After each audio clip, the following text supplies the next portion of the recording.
Joining us to discuss is Republican Senator from Kansas, Roger Marshall. Thank you so much for joining us, Senator Marshall. So I'd like to get your thoughts first on this infrastructure plan, this deal that allegedly has been met, and apparently Senator Joe Manchin may be on board as well. Your thoughts on that, just adding more spending on top of the rising prices and the inflation that we're already seeing. How will that impact things? Oh my gosh, I've been telling people for months to grab your wallets. This is the tax and spend bill from hell for everybody. It's going to drive up inflation.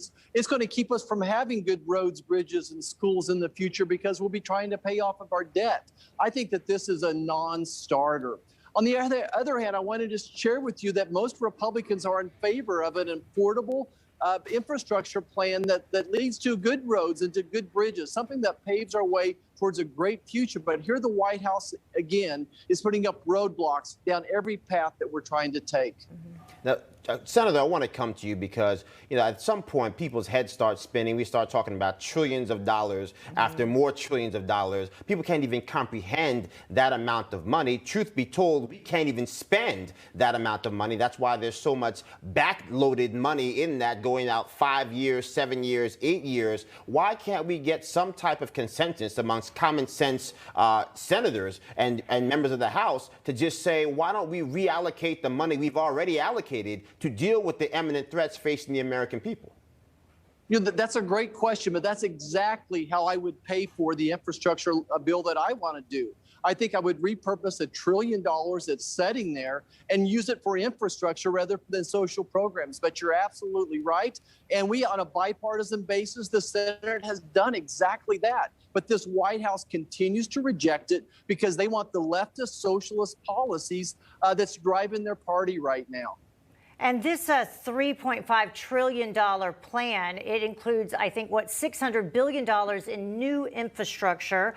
But their definition of infrastructure, as we've discussed before, includes social programs, it includes family planning, it includes climate change, a lot of things that folks don't consider real needs when it comes to real infrastructure.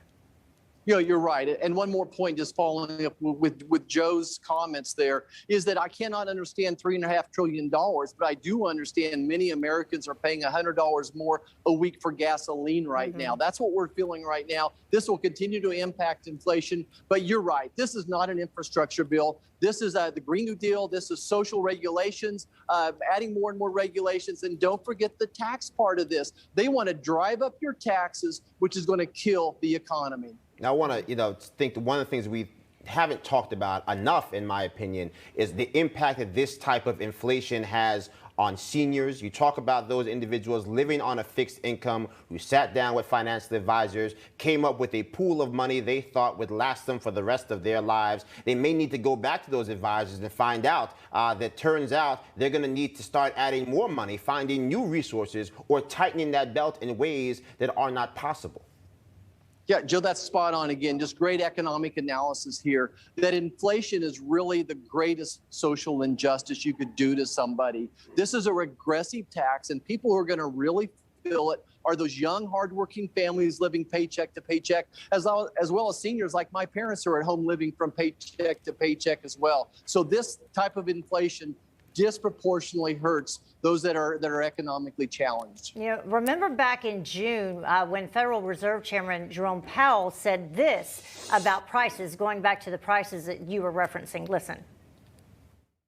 Really, the problem now is that demand is very, very strong. Incomes are high. People have money on their in the bank accounts.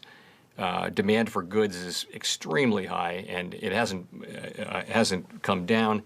We're seeing the service sector reopening, and so you're seeing prices are moving back up off their lows there.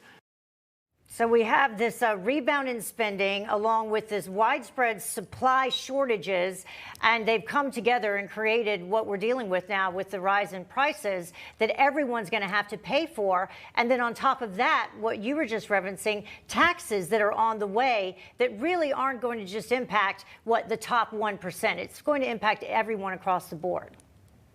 Yeah, exactly. So as long as we have these socialistic policies, inflation's going to continue. As long as we keep borrowing money As long as we keep printing money, as long as we keep paying people more to stay at home than to go to work, we're going to continue to have bottlenecks in the manufacturing sector. You know, we don't have truck drivers to drive the products to market after we make them as well. So these policies are what's driving this crisis. It's one crisis after another that this administration is creating.